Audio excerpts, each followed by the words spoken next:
Vindecarea sufletului de Serghei Nicolaevici Lazarev. Continuare. Credința. Citind Biblia, am încercat să înțeleg ce este credința. Apoi am căutat o definiție a credinței prin dicționare, însă nu am găsit o explicație plauzibilă. Hristos spunea: dacă veți avea credință în voi, cât un grăunte de muștar, veți zice muntelui acestuia: mută-te de aici dincolo, și se va muta, și nimic nu va fi vouă cu neputință. Dar de ce muntele să se mute din loc dacă omul nu crede în acest lucru? În plus, judecând după toate aparențele, chiar nu este vorba despre credință în Dumnezeu. S-a vorbit doar despre faptul că dacă un om crede, atunci muntele se va muta din loc. Atunci, care este totuși esența noțiunii de credință? Hristos vorbea despre faptul că îndoiala distruge credința. Îndoiala și fricile slăbesc credința și lipsesc un om de puteri. Apostolul Petru a rămas pe apă, dar văzând un vânt puternic s-a speriat și a început să se scufunde. Credința reprezintă o stare apropiată de iubire. Iubirea și credința au legătură cu sufletul. Noțiunea de credință este întotdeauna asociată cu cea de suflet, iar iubirea se află chiar în suflet. Iubirea rămâne în trup, pentru scurt timp, sub forma dorinței sexuale.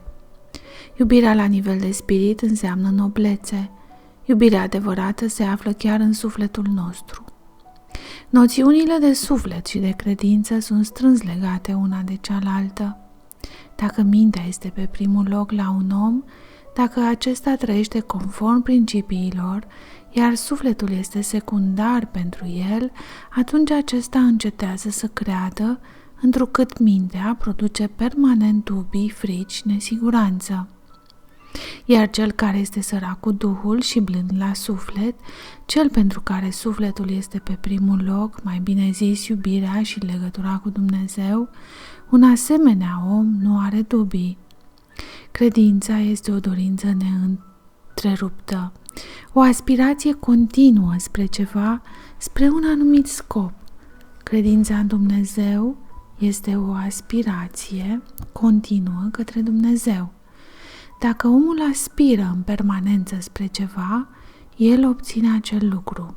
Dacă un om crede în propriile puteri, atunci încetează să se îndoiască de sine și să-și reprime energia și va putea să-și dezvăluie propriul potențial. Nu vă îngropați talanții în pământ, spunea Hristos. Credeți și muntele se va muta din loc. Liberul arbitru. Pe de o parte, voia divină este absolută. Universul este guvernat de Dumnezeu și omul trebuie să accepte voia. Iar pe de altă parte, un om are propria sa voie. Întotdeauna s-a considerat că dacă voia divină este absolută, atunci omul este paralizat, că el nu trebuie să aibă liber arbitru. În realitate, nu este așa. Creatorul guvernează absolut tot. Însă omul are totodată liber arbitru, iar la nivel exterior, el este responsabil pentru acțiunile sale. Acesta nu trebuie să se încătușeze, înăbușindu-și dorințele. El trebuie să meargă înainte, să se dezvolte, să creadă în sine. La nivel exterior există într-adevăr o contradicție. Există și o voie divină, dar există și o voie umană. Însă la nivel interior, acest antagonism nu există. În momentul în care o picătură de apă se separă de ocean, ea există ca o picătură. Iar apoi, când picătura se întoarce în ocean, aceasta nu mai există, existând doar oceanul. De fapt, picătura și esența ei au rămas, dispărând doar forma. La nivel interior, profund, omul nu există. Acolo există doar Dumnezeu.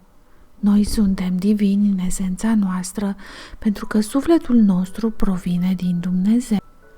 Parabola lui Hristos despre muncitorii din vie. Așadar, lucrul cu sine. Mai întâi este necesar ca prin căință să eliminăm agresivitatea față de Dumnezeu, iar apoi trebuie să înlăturăm agresivitatea față de noi înșine prin căință, prin iertare, prin revizuirea propriei vieți. Pe urmă, trebuie să eliminăm agresivitatea față de oameni. În momentul în care sufletul se purifică, atunci au loc schimbările reale. Însă, începând procesul de schimbare a caracterului, dacă omul nu vrea să continue în această direcție, atunci totul poate să revină la cursul normal al lucrurilor. Dacă tot ați început să înlăturați supărările, atunci schimbați-vă astfel încât să nu vă mai simțiți jigniți. După ce ai trecut de etapa căinței și a iertării, ce să faci mai departe? Nu merită să aștepta sănătate, bunăstare și rezolvarea miraculoasă a tuturor problemelor.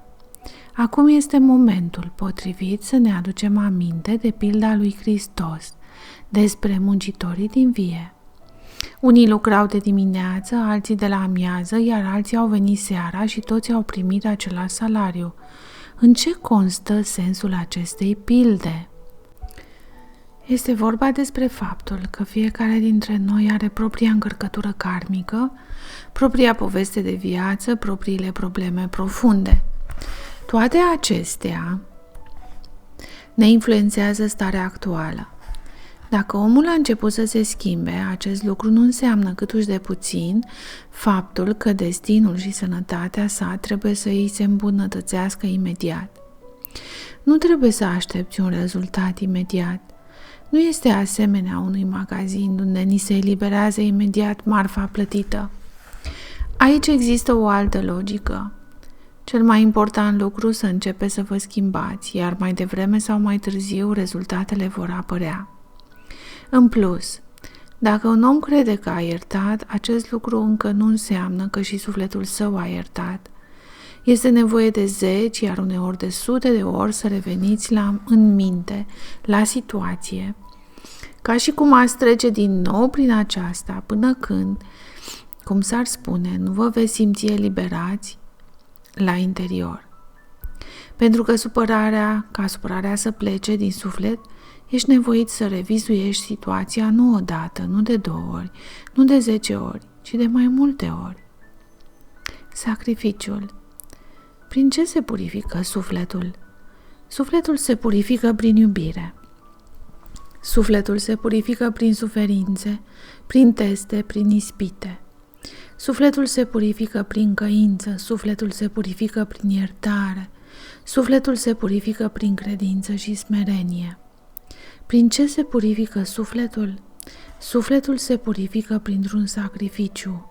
Un sacrificiu reprezintă îndepărtarea de bunurile noastre spirituale și fizice. Când un om ține post, se înfometează, atunci are loc o îndepărtare de la dorințele sexuale, de la dorința de a mânca gustos și copios, cu alte cuvinte, de la asigurarea propriilor instincte, și atunci este mai ușor să simți unitatea cu Dumnezeu. Din acest motiv, orice religie este legată de un sacrificiu. Cel care nu poate să se jertfească nu poate fi un om religios. Hristos spunea că demonii sunt alungați prin post și rugăciune. Postul înseamnă un sacrificiu. În timpul postului, omul trebuie să se îndepărteze de uman și să aspire către divin. De aceea, postul și rugăciunea vindecă sufletul. Omul ține post pentru că, limitându-și corpul și spiritul, se ofere sufletului posibilitatea de a se deschide și de a aspira către Dumnezeu. Noi nu ținem post pentru că trupul și spiritul nostru să primească anumite bunuri, ci pentru ca sufletul nostru să renască și să fie fericit. În momentul în care noi înțelegem acest lucru, atunci schimbările încep cu omul fără supărări. Cum să obții schimbări reale? Este ușor să-i spui nu te supăra, dar cum să realizezi acest lucru? Cum să îl înveți ce trebuie să faci pentru a nu te supăra? În Biblie este scris despre acest aspect. Vechiul Testament, iudaismul, este o descriere despre cum trebuie să se comporte un om pentru a nu ucide iubirea în suflet. Iar Noul Testament, creștinismul, constituie un instructaj despre cum să devii un om care păstrează iubirea în suflet. Fiind o interpretare a primei și a celei de-a doua din cele 10 porunci, creștinismul reprezintă efectiv esența iudaismului și este o descriere despre cum trebuie să devii pentru a te purta corect. Ce ne învață poruncile de beatitudine? Pentru a nu se supăra, un om trebuie să simtă tot timpul legătura cu Dumnezeu, să vadă voia divină în toate și să păstreze iubirea în suflet. Cu alte cuvinte, sufletul trebuie să se afle pe primul loc, iar spiritul și trupul pe al doilea. Ferice de cei sărași cu Duhul. Nu este permis să te răzbuni. Iubirea trebuie să fie mai importantă decât dreptatea. Pentru a nu se supăra, un om trebuie să fie blând, pașnic, curajos. Adeseori se supără cel care se sfiește. Un astfel de om se teme să-și exprime pretențiile în mod direct și ca urmare apare supărarea. Nu trebuie să-ți fie teamă să-ți exprimi propriile pretenții oamenilor. Nu trebuie să-ți fie teamă că rănești din cauza adevărului. Acesta poate produce durere. Însă aceasta nu distruge, ci educă și lărgește orizontul cunoașterii. Dacă supărările noastre pătrund în interior, atunci ni se întorc înapoi prin boli. Aceste supărări interioare macină sufletul ca un acid. Nu este voie să ții pretențiile în interior. Abilitatea de a aplana conflictele este capacitatea de a nu te supăra. De fapt, supărarea înseamnă dorința de moarte a celui care ne-a jignit, iar la nivel exterior, aceasta este o formă primitivă de educație, o încercare de a educa alt om. Trebuie să ne dezvoltăm abilitatea de a educa și atunci, în loc să ne supărăm, ne vom schimba pe noi înșine, ne vom exprima pretențiile în mod sincer, străduindu-ne să le educăm pe celălalt om și rezolvând orice problemă fără agresivitate. Cum arată omul care nu se supără? Acesta este un om curajos, energic, blând, iertător, care poate să se împace, să facă un compromis. Acesta este un pacificator.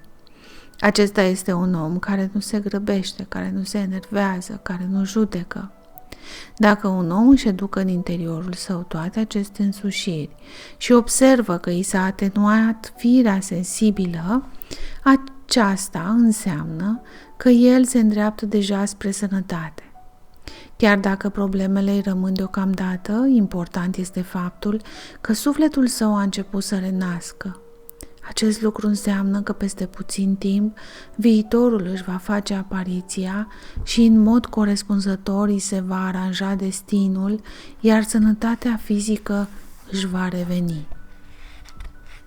Dar nu trebuie să te aștepți ca sănătatea ta să se va reface într-o clipă. Dacă începe să ți se îmbunătățească caracterul, dacă starea interioară ți se schimbă, dacă ți-a apărut un sentiment de bucurie, dacă îți simți sufletul mai ușor, aceasta înseamnă că energia vitală, principală, a început să funcționeze bine. Toate aceste semne reprezintă chiar o garanție a faptului că omul se află pe calea cea dreaptă. Trebuie să educăm în noi acele trăsături care ne vor permite să nu ne supărăm, să nu regretăm, să nu judecăm. Hristos interzicea să judeci și să disprețuiești oamenii. Este vorba despre faptul că judecata este o ucidere subtilă, imperceptibilă a unui om. El este rău, el nu este demn să trăiască, ne șoptește subconștientul. Judecata este ca și supărarea, o formă de educație. Tendința de a judeca trebuie înlocuită cu dorința sinceră de a ajuta. Dacă un om se comportă imoral, este necesar să explici acest lucru, să-l oprești, însă cu toate acestea nu este voie să-l disprețuiești și să-l judeci. Disprețul frecvent reprezintă de asemenea un program de distrugere fin și nesesizabil, care în ultimă instanță este adresat lui Dumnezeu. Iar aceasta înseamnă că mai devreme sau mai târziu, disprețul se transformă într-un program de autodistrugere. De aceea, a judeca oamenii, a-i vorbi de rău în mod categoric nu este de dorit. Acest lucru duce la boli. Sunt deseori întrebat care este diferența dintre judecarea unui om și analiza comportamentului său necinstit. Totul depinde de ce simțim atunci. Dacă dorim să ajutăm un om și examinăm o situație în mod detaliat, atunci acest lucru înseamnă o analiză. Iar dacă noi suntem furioși pe un om la interior, avem o părere urâtă despre acesta și totodată facem o analiză a faptelor sale, atunci acest lucru nu mai este deja o analiză, ci o judecată. Cu toții suntem uniți în plan subtil. Forma supremă de unitate este iubirea. Pentru a supraviețui și a trăi în timpurile grele de astăzi, noi trebuie să păstrăm iubirea în suflet. Este necesar să înțelegem că noi toți suntem uniți în plan subtil. Acest lucru înseamnă că noi trebuie să ne iubim nu doar pe noi înșine și pe cei apropiați, ci și pe dușmanii noștri. După cum spunea Hristos, cu un dușman poți să duci un război, să lupți, să intri într-un conflict, însă cu toate acestea nu este voie să-l disprețuiești și să-l urăști. Nu este voie să renunți la sentimentul de căldură față de el, întrucât acest lucru reprezintă o crimă a iubirii. Despre aceasta se vorbește și în Vechiul Testament. Citez: când cade dușmanul tău, nu te bucura și inima ta să nu se veselească atunci când el se poticnește. Închid citatul. Nu trebuie să te bucuri de moartea sau de suferințele altui om, nici măcar de cele ale unui dușman. Tocmai aceasta înseamnă unitate. În iudaism este trasată o cale. În creștinism, esența acestei căi este dezvăluită mult mai profund. Smerenia. Dacă revizuindu-și propria viață, un om îi va ierta pe toți, se va căi, nu va elimina pur și simplu agresivitatea, ci va învăța să păstreze iubirea în orice situație. Atunci vor începe să aibă loc schimbări reale. Așadar, de la ce să încep lucruri cu sine? Este necesar să încep cu schimbarea de sine, cu schimbarea părerilor tale asupra trecutului, asupra prezentului și asupra viitorului, cu schimbarea atitudinii față de orice situație și față de oameni, cu schimbarea atitudinii față de sine și față de lumea din jur. Pentru ca un om să fie sănătos, acesta trebuie să se afle în armonie, trebuie să simtă prezența Divinului în toate lucrurile. Întrucât Dumnezeu se află în toate lucrurile și Dumnezeu este iubire, atunci, dezicându-ne de iubire, noi ne dezicem astfel și de Creator, iar aceasta duce la probleme grave. În Biblie se vorbește despre faptul că boala este rezultatul păcatului, iar baza păcatului este orgoliul. Aceasta înseamnă că pentru a învinge o boală trebuie să învingi orgoliul. Păcat înseamnă greșeală, în traducerea din limba greacă. Atunci când un om a făcut o greșeală, el nu aspiră către Dumnezeu, ci către propriul ego, către propriile instincte, către propriile dorințe, către fericirea omenească în momentul în care banii, mâncarea, sexul se află pe primul loc. Atunci el renunță la iubire, la moralitate, la propriul suflet în folosul trupului său și al bunăstării sale. Aceste lucruri înseamnă boală. Păcatul este o greșeală a omului care aspiră către trup și bunăstare, uitând de suflet și de iubire. Înseamnă că pentru a nu săvârși o greșeală este necesar să înțelegem că omul este un suflet care nu trăiește fără iubire. În Vechiul Testament se spune că orgoliul înseamnă îndepărtarea de Dumnezeu. Ce înseamnă îndepărtarea de Dumnezeu? Îndepărtarea de iubire. Un om se îndepărtează de iubire atunci când își spune eul său uman pe primul loc, împreună cu viața sa și instinctele sale. Deoarece Dumnezeu a suflat duh de viață omului, atunci noi avem un eu suprem, care este primordial și care constă din iubire. Tocmai acesta este cel mai important. Iar eul nostru uman este secundar. Acesta se distruge periodic și este necesar să înțelegem că acesta nu trebuie să fie pe primul loc și nu este permis să ne închinăm lui. Noi trebuie să pierdem toate lucrurile la care ne închinăm în defavoarea iubirii. Dacă ne închinăm vieții, o vom pierde. Dacă ne închinăm la vila noastră, aceasta va arde. Dacă ne închinăm omul iubit, acesta va pleca de lângă noi sau va muri. Această regulă simplă funcționează în mod ferm. Pentru a ne închina lui Dumnezeu, nu trupului și vieții, trebuie să înțelegem. Dumnezeu este izvorul vieții, izvorul fericirii, izvorul bunăstării și izvorul sănătății. Când noi vom înțelege și vom simți acest lucru, atunci ne va fi clar faptul că mai întâi este necesar să aspirăm către Dumnezeu și că interesele spiritului și ale trupului trebuie să fie pe al doilea loc. Orgoliul, adică îndepărtarea de Dumnezeu, înseamnă închinarea la un destin fericit, la viitor, închinarea la trup, la bani, la mâncare, la sex. Orgoliul înseamnă a-ți face idol din anumite aspecte secundare ale vieții noastre. Însușirea opusă orgoliului este smerenia. Urmând unei tradiții religioase obișnuite, mulți oameni judecă astfel. Întrucât orgoliul reprezintă păcatul diavolului care s-a înălțat pe sine, înseamnă că este necesar să te umilești și să-ți tratezi orgoliul și dacă te umilești pe tine, atunci aceasta te va ajuta să-l învingi. Înălțarea de sine este sentimentul primordialității propriului eu uman, împreună cu propria viață și cu propriile instincte. Aceasta reprezintă dorința de a pune pe primul loc nu sufletul, nu iubirea, ci trupul, spiritul și atributele corespunzătoare acestora, mai bine zis ceea ce este trecător, temporar, iar ceea ce este etern se dovedește a fi pe al doilea loc.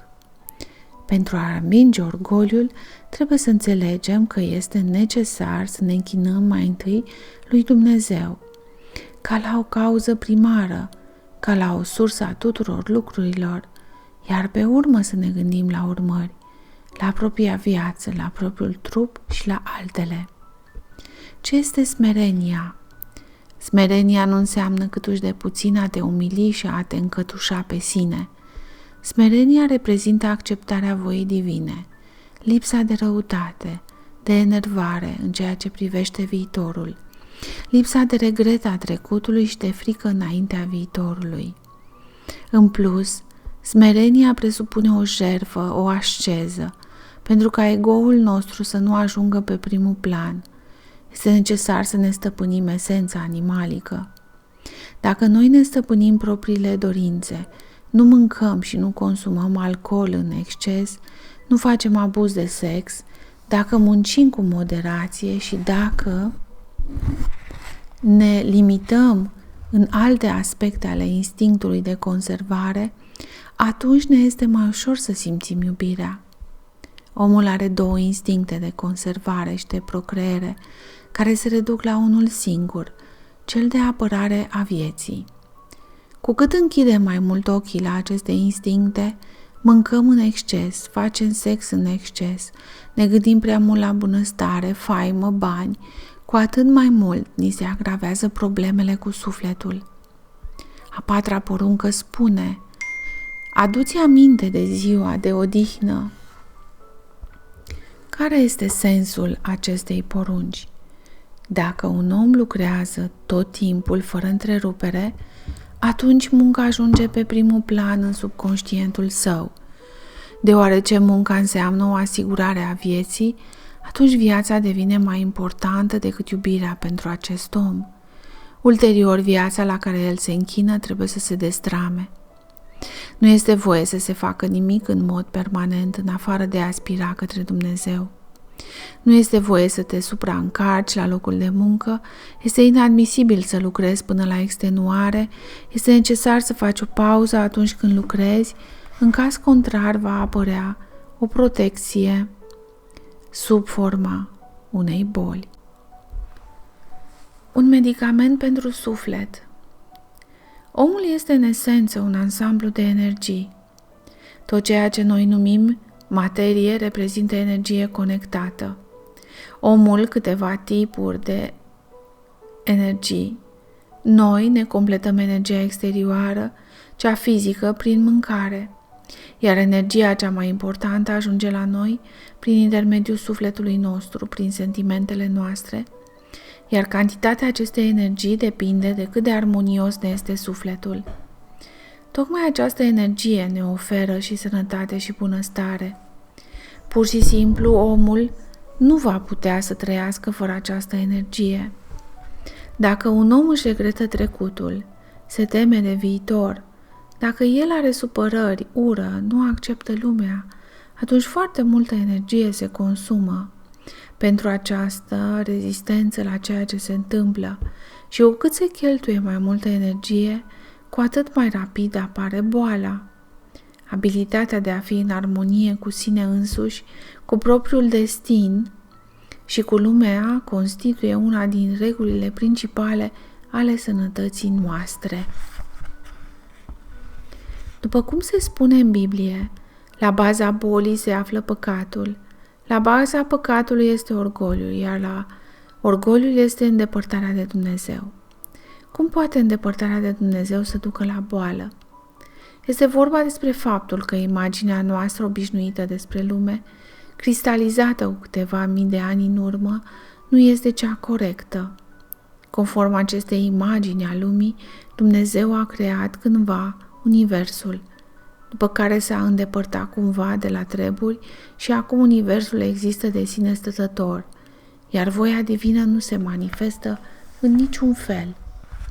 În realitate, Dumnezeu guvernează lumea în permanență, în fiecare fracțiune de secundă. Hristos vorbea despre acest lucru astfel: cât despre voi până și perii din cap, toți vă sunt numărați. Dumnezeu creează universul în fiecare clipă. El revarsă permanent energia vieții în acest univers, îl reface și îl susține. Iar noi primim această energie prin intermediul sufletului nostru pe care îl hrănește. Când omul se îndepărtează de Dumnezeu, această energie supremă de iubire începe să se epuizeze din suflet. Mai întâi, pe neobservate, se pierde unitatea cu cel de sus în mod subconștient, iar pe urmă omul începe să lupte cu voia celui de sus. Mai bine zis, nu poate să accepte ceea ce se întâmplă. El regretă trecutul, se teme de viitor și își face griji. Acesta se înfurie, se enervează. În ceea ce privește prezentul, devine nemulțumit față de cei apropiați și de lumea înconjurătoare. Dacă nemulțumirea, supărarea, judecata și alte emoții agresive sunt doar de suprafață, atunci ele nu ne influențează nici sufletul în mod deosebit, nici lumea din jur.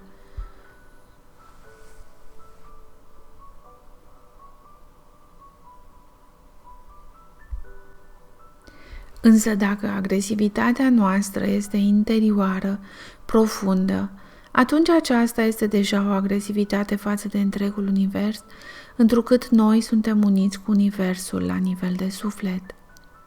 Dacă un om nu poate să accepte ceea ce se întâmplă sau ceea ce s-a întâmplat și cuprins de panică se teme de viitor sau se mâhnește, adică nu-l acceptă, atunci el începe să-și piardă energia, apărând ulterior neplăcerile și bolile. Această energie vitală, universală, ne asigură existența sufletului, a spiritului și a trupului nostru. În momentul în care energia este insuficientă, sufletul începe să sufere și caracterul omului se alterează. El devine josnic, necinstit și egoist. Apoi încep problemele cu destinul, neplăcerile, nenorocirile, eșecul idealurilor, supărările, trădările și altele.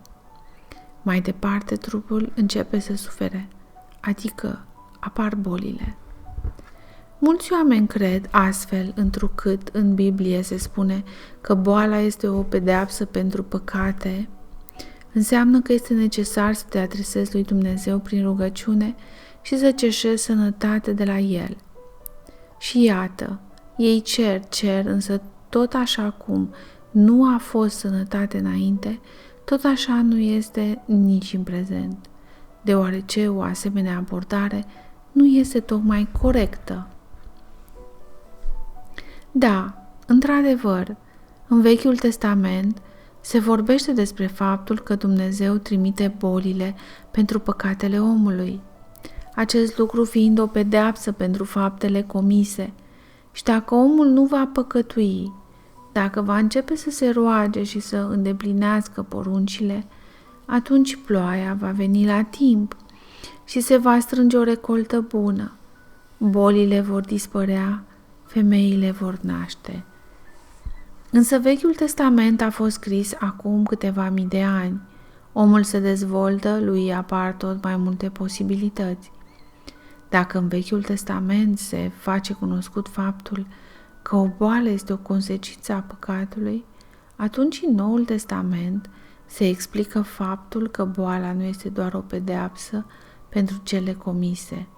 Ea este și un test și o ispită și purificarea sufletului și protejarea omului împotriva unui comportament incorect. În Noul Testament, boala este considerată nu doar ca o pedeapsă, ci și ca un medicament pentru suflet. Din punctul de vedere al iudaismului, o boală este o pedeapsă pentru păcatele trecute și doar atât. În hinduism există o idee similară. Un om a păcătuit în viața anterioară, iar în această viață el își va izbăvi pedeapsa. Punctul de vedere al creștinismului este puțin diferit. Vindecând un om, Hristos îl instruiește: de acum să nu mai păcătuiești, ca să nu ți se întâmple ceva mai rău. Cu alte cuvinte, dacă un om se va purta incorect, atunci lui îi vor apărea probleme. El va fi nevoit să răspundă pentru comportamentul său incorect. Acest lucru reprezintă caracterul de lege al existenței, un rezultat al încălcării legilor universale. Este vorba despre legile prin care se răsplătesc păcatele. Nu, Dumnezeu îl pedepsește pe om, ci omul însuși își câștigă boli prin comportamentul său incorect. Dumnezeu nu învârte planetele cu mâna așa cum se credea cândva. Dumnezeu guvernează universul prin intermediul legilor. Legea gravitației guvernează planetele și alte corpuri cerești. Același lucru este valabil și pentru suflet. Dacă un om a încălcat legile universale și a renunțat la iubire, a urât, atunci el primește boli, culege roadele comportamentului său incorect. Însă dacă omul s-a îmbolnăvit, el nu trebuie să se descurajeze, să se mâhnească. El nu ar trebui să se supere pe soartă și pe Dumnezeu. O boală este o oportunitate de a te dezvolta, de a spune sufletul în ordine, de a învăța să ai o atitudine corectă față de viață. O boală este o oportunitate de a-ți schimba caracterul și modul de viață. Văzând un om fără picioare din naștere, ucenicii lui Hristos au întrebat: de ce el nu are picioare? Ce a făcut el? Hristos a răspuns: dacă ar fi avut picioare, atunci el ar fi mers pe tot pământul cu focul și sabia în mâini. Problemele de sănătate îl protejează pe om împotriva comiterii unui păcat, căci acestea nu îi permit să păcătuiască, oprind degradarea sufletului său. O boală este un medicament, o protecție a sufletului uman. Apostolii spuneau, cine a suferit cu trupul a isprăvit păcatul. Ucenicii l-au întrebat pe Hristos despre orb, cine a păcătuit, omul acesta sau părinții lui, de s-a născut orb. Înseamnă că, în primul rând, bolile din naștere pot să fie o plată pentru păcatele comise în viețile trecute și, în al doilea rând, copiii pot să plătească pentru păcatele părinților. Hristos a răspuns brusc la întrebarea ucenicilor. Acest lucru este necesar pentru ca voia celui de sus să se manifeste, pentru ca slava lui Dumnezeu fie relevată. Înseamnă că o boală este dată pentru ca un om să creadă în Dumnezeu, să aspire către Dumnezeu, să simtă iubirea în suflet. Omul trebuie să se adreseze lui Dumnezeu, să schimbe și să aibă atunci, să se schimbe și să aibă. Atunci va putea să-și învingă bolile, să-și restabilească sănătatea. O boală reprezintă o condiție pentru evoluție și un proces al evoluției. În astfel de interpretare, nu a existat înainte de istorie. O boală este un mijloc de reînnoire a sufletului. O boală ne îndeamnă către Dumnezeu și ajută sufletul să se purifice. Din această cauză nu trebuie să urâm boala. Cu aceasta nu trebuie să luptăm. Boala trebuie înlocuită. Dacă noi vom face de bunăvoie ceea ce boala ne constrânge să facem, atunci aceasta va deveni pur și simplu inutilă. Când un om s-a îmbolnăvit, el trebuie să se întrebe: la ce mă instigă această boală?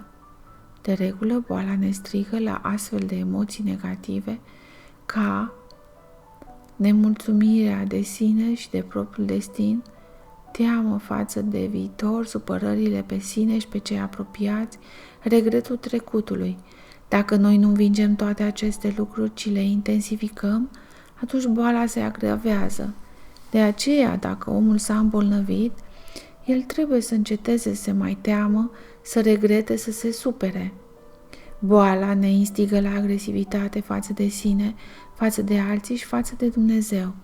Dacă noi învingem această agresivitate, atunci boala se retrage. O boală ne stăpânește instinctele și ne limitează consumul de bunuri fizice și spirituale, ajutându-ne sufletul să se descopere. În plus, o boală ne dă în înțeles că putem să murim. Ce înseamnă această aluzie? Ce fel de concluzii ar trebui să tragem? Noi trebuie să încetăm să ne agățăm de viață, de plăceri, de superări și de pretenții. Noi trebuie să simțim eul etern, să simțim iubirea în suflet, să dăm drumul tuturor problemelor noastre, să punem sufletul și iubirea în prim plan. Dacă noi nu ne opunem bolii, ci dimpotrivă o ajutăm, dacă noi ajutăm natura și destinul, nu luptăm cu acestea, atunci boala devine inutilă. O boală este un ajutor de sus. Dacă noi acceptăm acest ajutor, dacă facem de bunăvoie lucrurile la care suntem îndemnați prin boală, atunci, în acest caz, nu mai este nevoie de ea. Prin boli, suntem ajutați să ne punem sufletul în ordine. În momentul în care vom învăța să ne aducem aminte de armonie în suflet, atunci nu va mai fi nevoie de boli. Cum să ne adresăm și să ne aducem armonie în suflet?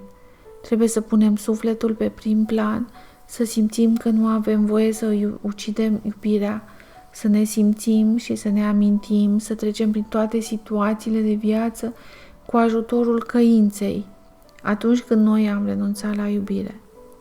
Dacă un om dorește să învețe cum să preteze iubirea în suflet, acesta trebuie să înceapă să se schimbe, el devine curajos, sincer, el trăiește cu inima, nu cu mintea, încetează să judece și să desprețuiască oamenii, El nu regretă, nu se teme și nu se va descuraja, nu se grăbește, nu se enervează, este fericit, energic și blând.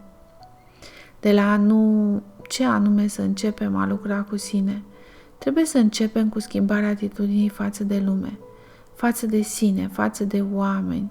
Trebuie să începem cu revizuirea propriei vieți. Este necesar să începem cu schimbarea caracterului. Este necesar să începem cu schimbarea obiceiurilor și a modului de viață. Atunci ne va fi mai ușor să ne schimbăm caracterul. Într-un cuvânt, este necesar să începem prin a face schimbări. Sistemul priorităților. Există câteva niveluri de fericire. Fericirea fizică reprezintă sănătatea. Fericirea spirituală înseamnă bunăstarea. Fericirea sufletească înseamnă familia, prietenii, relațiile calde, iubirea umană. Este foarte important să ne aranjăm prioritățile în mod corect. În esență, un sistem incorect al priorităților constituie orgoliul. Dumnezeu trebuie să se afle întotdeauna pe primul loc, iar eul nostru uman, dorințele noastre, pe al doilea. Mai întâi, iubirea față de Dumnezeu, apoi grija pentru propriul suflet, apoi grija pentru propriul destin, pentru propriul viitor, apoi grija pentru propriul trup. Noi trebuie să avem grijă de trupul nostru, dar strategia este mai importantă decât tactica, iar tactica este mai importantă decât grijile zilei de astăzi. Când omul are un sistem corect al priorităților, atunci el este fericit. Există o pildă antică despre fericire. Un samurai vine la un înțelept și îl întreabă ce este fericirea. Înțeleptul îi răspunde: fericirea atunci când bunicul moare primul, apoi tatăl, apoi fiul. În cazul în care copiii sunt cei care mor primii, aceasta este o nenorocire. Când este respectat sistemul priorităților, când totul decurge așa cum trebuie să decurgă, tocmai acest lucru este fericirea. Tocmai aceasta este armonia. Să ne imaginăm că se întâlnesc două prietene. Una îi se plânge celeilalte: știi, am o asemenea greutate pe suflet, m-am certat cu soțul, treaba a ajuns până la divorț. Iar cea de-a doua prietenă răspunde: vai, ce bluziță minunată ai, de unde ai cumpărat-o, cât costă? Desigur, primei prietene îi apare un sentiment de supărare. De ce? Deoarece aceasta vorbește despre suflet, iar prietena ei vorbește despre trup, despre aspectele fizice ale existenței și din acest motiv între ele nu există înțelegere. Sau să presupunem că se întâlnesc doi amici. Unul îi spune celuilalt: am neplăceri foarte mari, un prieten m-a trădat, divorțez de soție.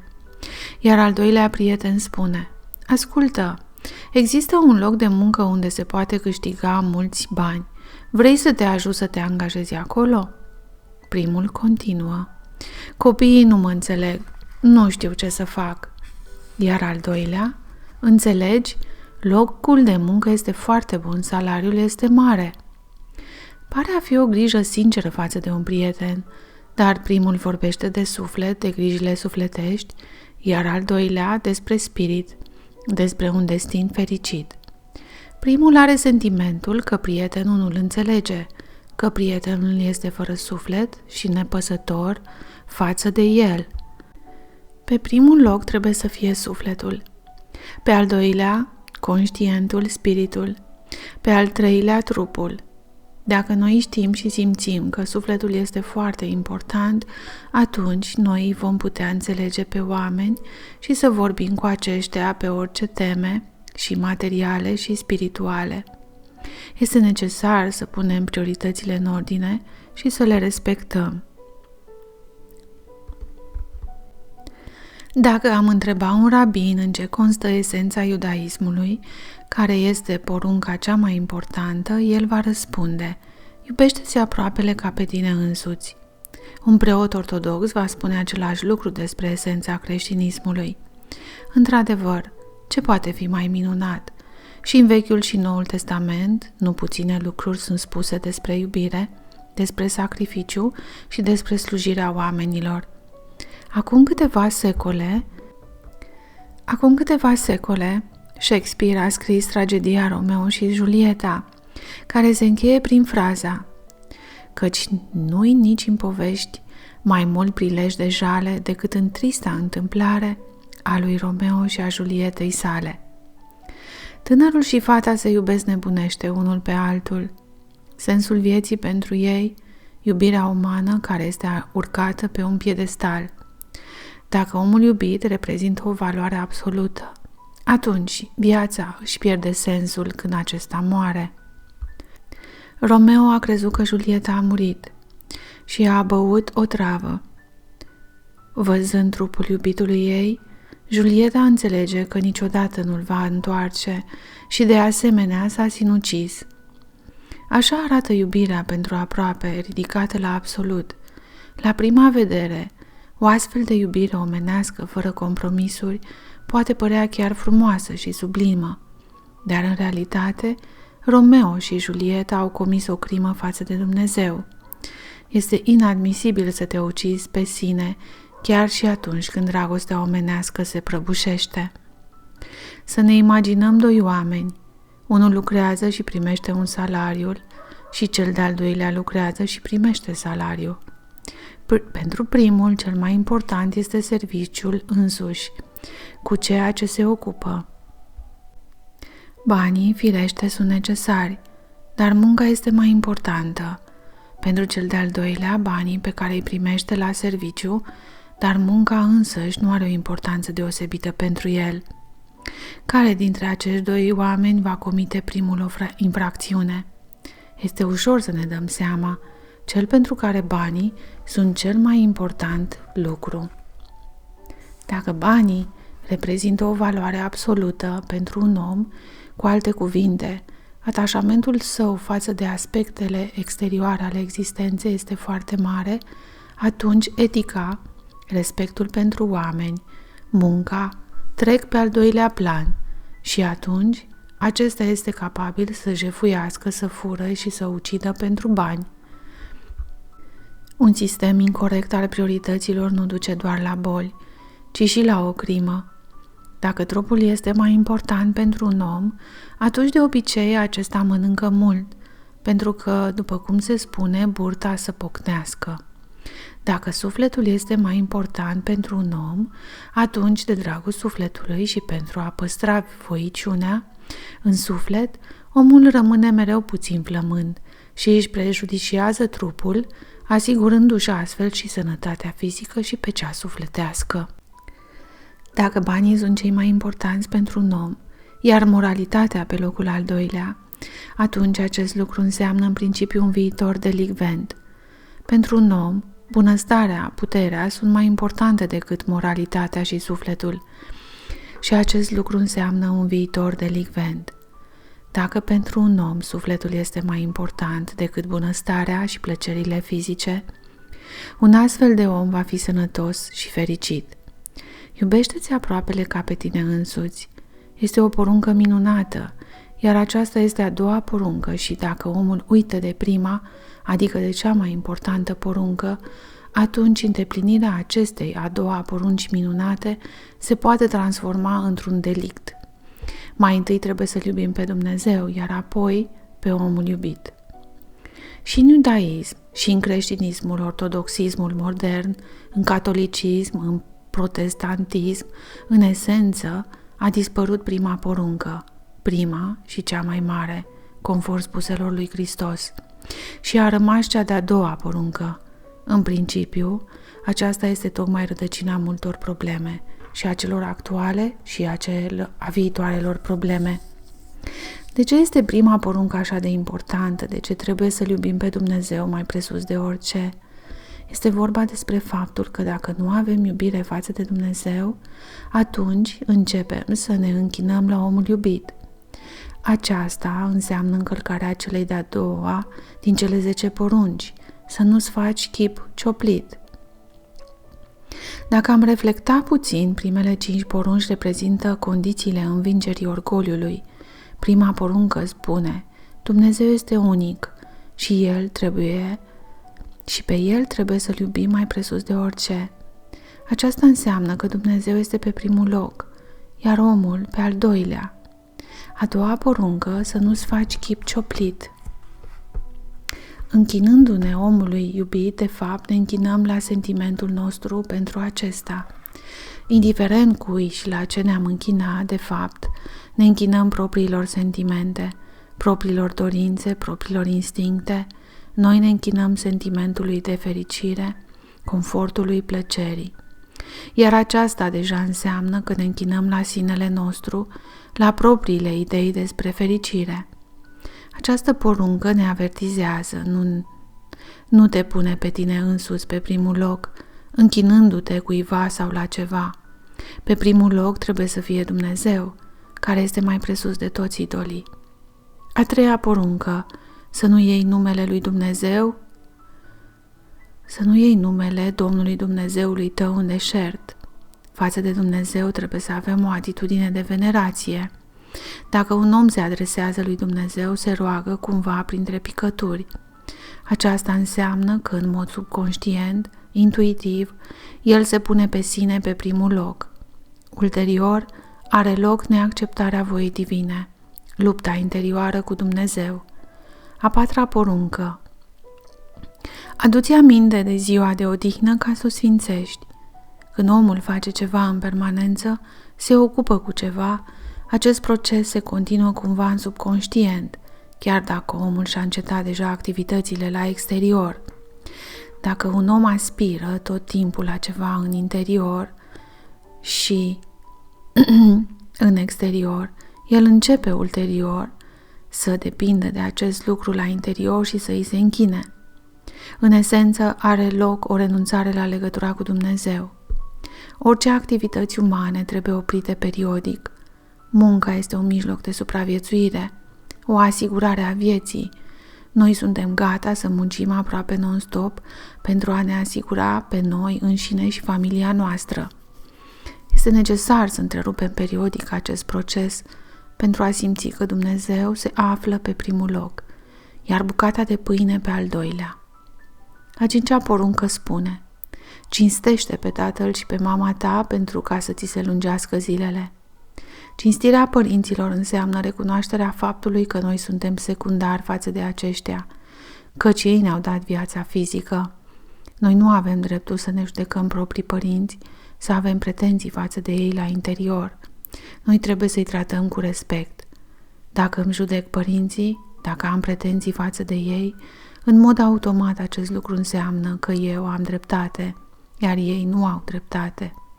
Dacă am dreptate, atunci eu mă aflu pe primul loc, iar dacă eu mă aflu pe primul loc față de părinți, atunci în mod subconștient eu mă aflu pe primul loc și față de Dumnezeu. Ca urmare, are loc un protest interior și o rezistență împotriva voii divine, ceea ce atrage după sine probleme. Întâmplări. Câteva întâmplări care ilustrează cum poate să arate neacceptarea voii divine. Pe atunci eu, de-abia, începusem să mă ocup cu practica vindecării și tratam cu ajutorul mâinilor. O pacientă suferea de hipertensiune arterială. Tensiunea îi revenea la normal după ședințele mele, însă creștea din nou după câteva zile. Acest lucru s-a repetat de câteva ori. Eu m-am interesat când i-au început problemele cu tensiunea. Am început să caut cauza și în cele din urmă am descoperit că era vorba despre situația legată de înmormântarea surorii acestei femei. Femeia nu a reușit să accepte moartea surorii și, drept rezultat, a început să aibă creșteri de tensiune. Eu am sfătuit-o pe pacientă să meargă la biserică, să accepte ceea ce s-a întâmplat înainte de și să se căiască pentru faptul că nu a acceptat voia divină. În momentul în care ea a făcut acest lucru, tensiunea și-a revenit la normal. Chiar atunci, pentru prima dată, eu am ajuns la o concluzie importantă. Nu este voie să regreți trecutul. Mai târziu am înțeles că regretarea trecutului înseamnă o lipsă de acceptare a voii divine, o luptă cu Dumnezeu. Pentru a nu regreta trecutul, trebuie să înveți a accepta prezentul, adică tot ceea ce se întâmplă în prezent. Totul se întâmplă în mod rațional. Totul este umplut cu un sens înalt. După cum spune un proverb celebru, orice ar face Dumnezeu, totul este spre bine. În acel moment, eu am mai ajuns la încă o concluzie importantă. Cauza alimentează în mod permanent consecința. Ne-am obișnuit să credem că Dumnezeu a creat cândva universul, iar apoi s-a retras și universul există în mod independent. Ne-am obișnuit să credem că trecutul este separat de prezent. Cauza unei boli a apărut cândva, iar apoi a apărut boala care trebuie tratată. De fapt, cauza bolii alimentează boala în permanență. Timpul este unitar, trecutul, prezentul și viitorul sunt unite. Tot ce s-a întâmplat în trecut interacționează neîncetat cu prezentul, îl influențează, schimbă și prezentul și viitorul. Atitudinea noastră față de trecut corespunde cu modul cum noi ne simțim în prezent și cum ne vom simți în viitor.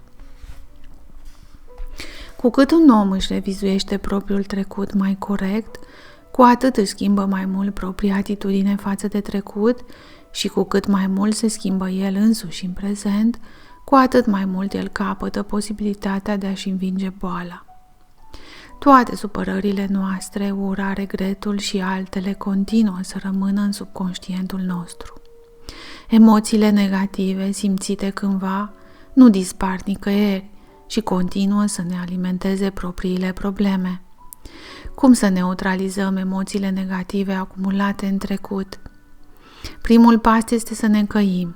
Căința, schimbarea primordială, iar apoi este nevoie de o schimbare reală a caracterului care îți va permite deja să nu te mai superi, să nu mai judeci, să nu te mai temi și să nu mai regreți la fel ca înainte.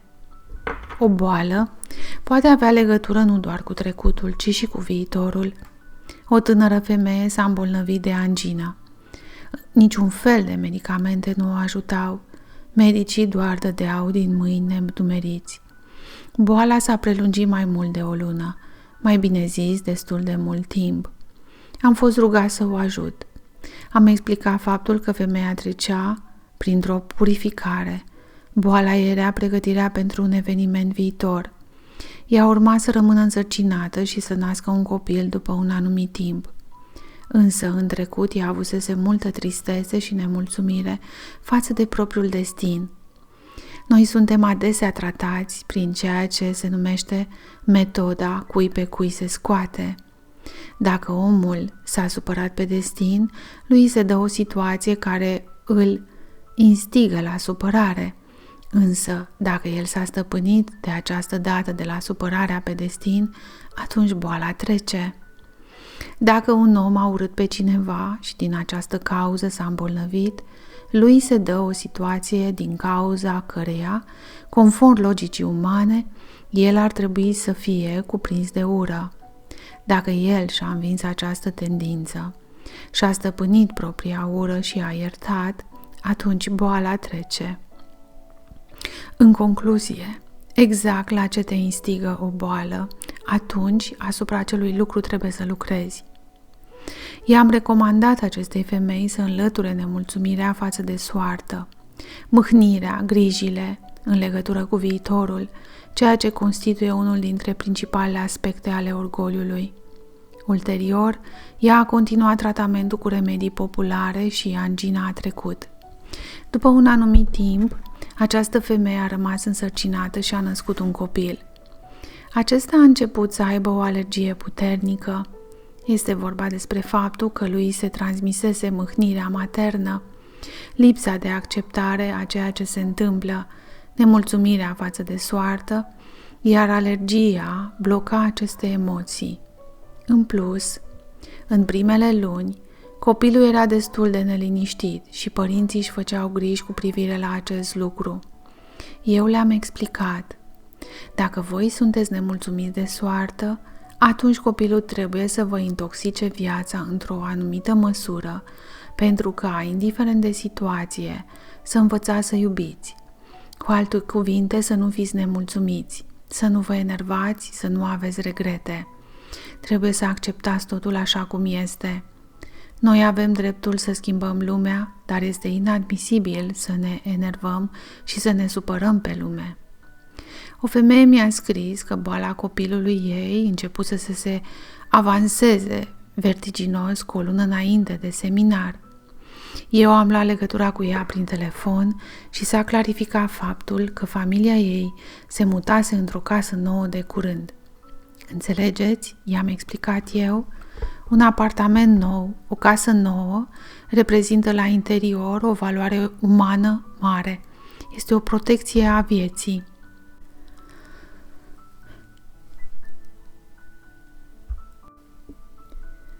La dumneavoastră s-a intensificat închinarea subconștientă la un destin fericit și orgoliul a crescut brusc, în mod automat, iar acest lucru are urmări asupra copilului. Înainte de seminar, de obicei, începe o purificare. Un om se concentrează pe divin și, în mod corespunzător, are loc o desprindere de ce este uman. Uneori, aceasta se manifestă ca o boală, alteori ca neplăceri. Înseamnă că este necesar să învingeți această închinare, acest atașament interior pentru un destin fericit față de viață și atunci totul se va aranja treptat. Totodată, eu i-am explicat de ce există obiceiul ca într-o casă nouă să fie lăsată o pisică să intre prima. Există o asemenea tradiție veche la mutarea într-o casă nouă sau într-un apartament nou, prima este lăsată să intre o pisică. De ce nu un câine și tocmai o pisică? Este vorba despre faptul că un câine este o ființă de haită, care se supune omului. Casa în care trăiește un câine este casa stăpânului său, însă pisica este o ființă independentă, o individualistă. Ea se plimbă singură și atunci, din punct de vedere energetic, dacă ea intra prima într-o casă, aceasta deja nu mai este casa dumneavoastră, ci a ei.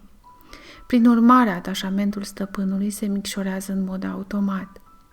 Dacă dumneavoastră cumpărați o casă sau un apartament, faceți o anumită jertfă, țineți post, detașați-vă. Atunci bunăstarea nu vă va prejudicia. De curând am vorbit cu o femeie. Copilul ei are o boală gravă, considerată incurabilă. Haideți să ne gândim, am propus eu, la ce vă instigă boala copilului dumneavoastră?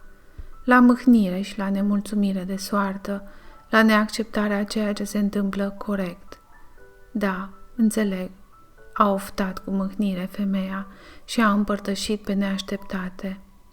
Știți, eu eram nemulțumită de propriul destin și de întregul univers, încă din copilărie. Mă străduiam chiar să-și ador mai devreme fiecare seară, ca să nu văd lumea din jur care nu-mi plăcea. Sursa unui asemenea protest, explicam eu, este sentimentul de proprie primordialitate. Lumea trebuie să fie așa cum vreau eu să o văd, dar aceasta nu este așa, deci eu nu o accept. Și în consecință se declanșează un program de autodistrugere. O femeie tânără avea distonie neurovegetativă, căderi de tensiune, căderi de dispoziție, o pierdere totală a forțelor, o imposibilitate de a face ceva. Am întrebat-o pe pacientă când au început toate aceste lucruri și ea mi-a răspuns că în urmă cu 5 ani. I-am propus să-și amintească ce se întâmpla atunci în viața ei. S-a lămurit că în acea perioadă ea avusese o mulțime de neplăceri, probleme cu apartamentul, supărări pe cei apropiați. În plus, pe lângă toate acestea, eu am văzut și o critică interioară dură față de soțul ei. Acest lucru este o formă clasică de orgoliu. Omul este convins că are dreptate, iar alții nu. Ce înseamnă sentimentul de proprie dreptate?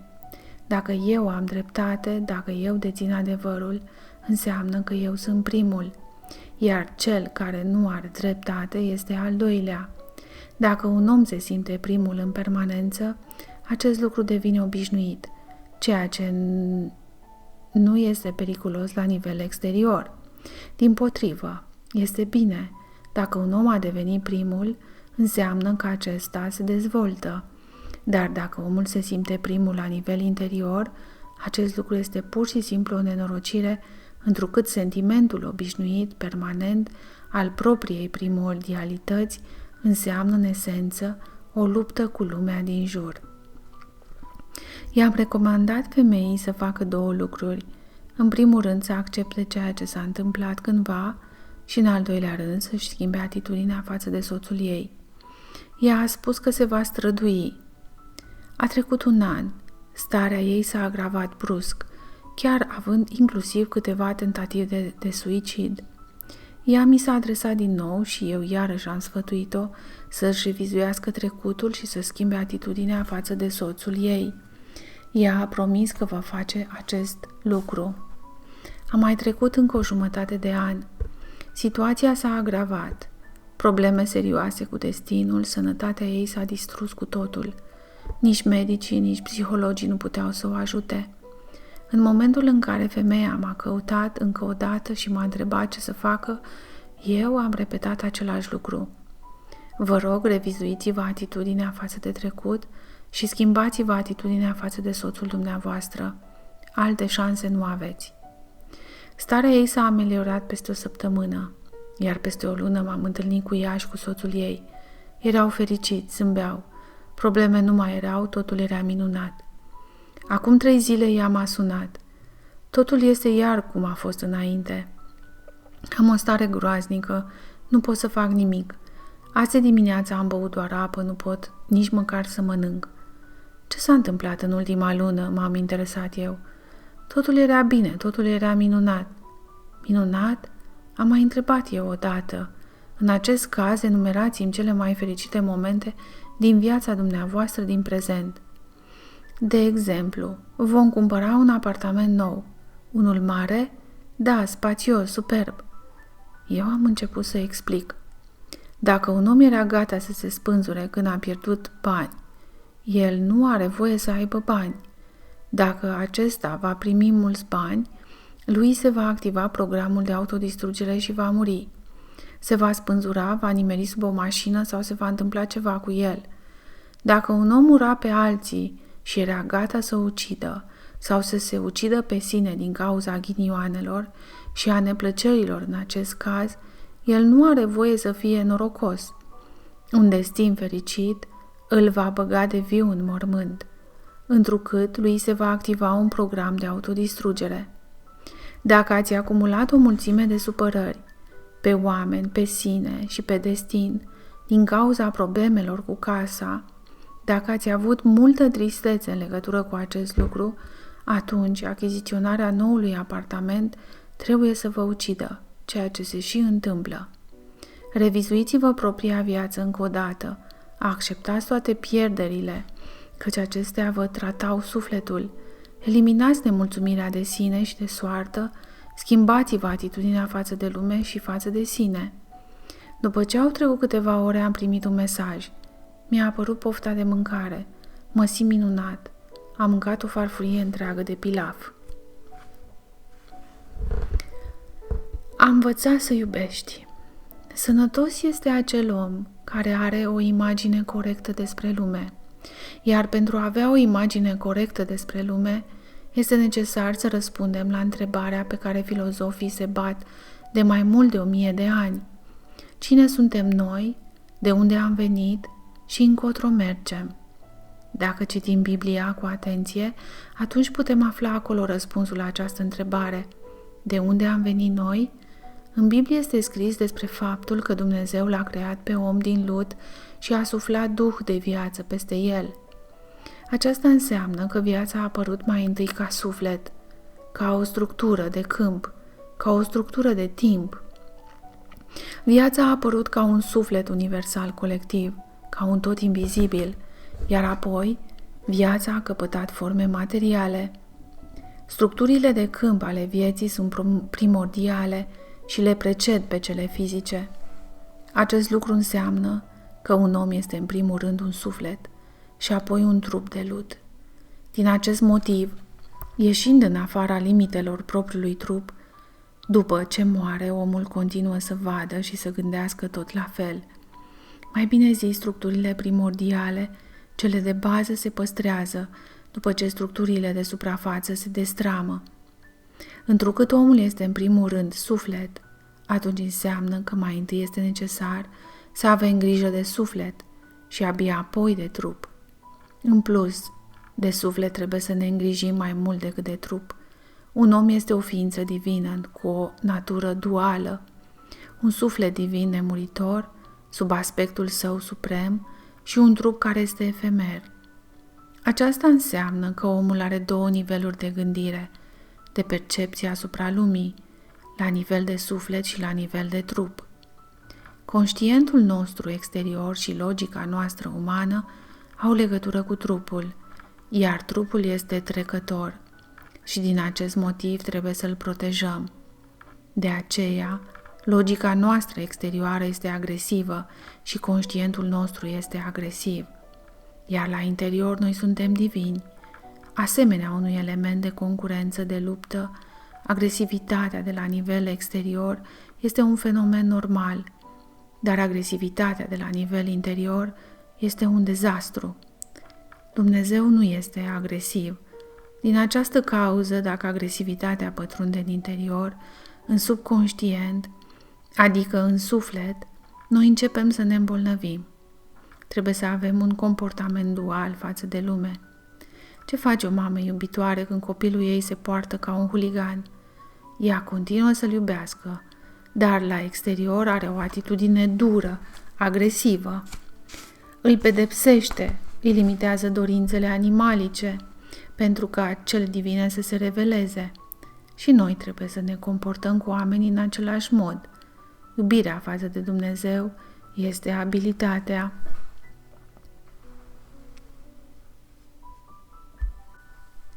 de a vedea chipul lui Dumnezeu în fiecare om. Este iubirea continuă de la interior, este căldură interioară și blândețe sau severitate exterioară în funcție de situație. Cine suntem noi? Suntem copiii lui Dumnezeu, lucru despre care ne-a amintit Iisus Hristos. De ce creștinii se numesc reciproc frați și surori? Deoarece recunosc că cel de sus este unicul Tată pentru toți. Încotro ne îndreptăm, noi mergem către Dumnezeu, noi ne asemănăm lui Dumnezeu, noi ne dezvoltăm, revelându-ne propriile capacități, dezvoltându-ne sufletul. Citez: să-L iubești pe Domnul Dumnezeul tău din toată inima ta, din tot sufletul tău și din tot cugetul tău. Închei citatul. Hristos numea această poruncă prima și cea mai mare. Iubirea față de Dumnezeu reprezintă unitatea cu El. Iubirea pentru Dumnezeu presupune asemănarea cu El. Fiți desăvârșiți așa cum Tatăl vostru din ceruri este desăvârșit. Soarele strălucește pentru toți și iubește pe toți fără să țină seama de nimic.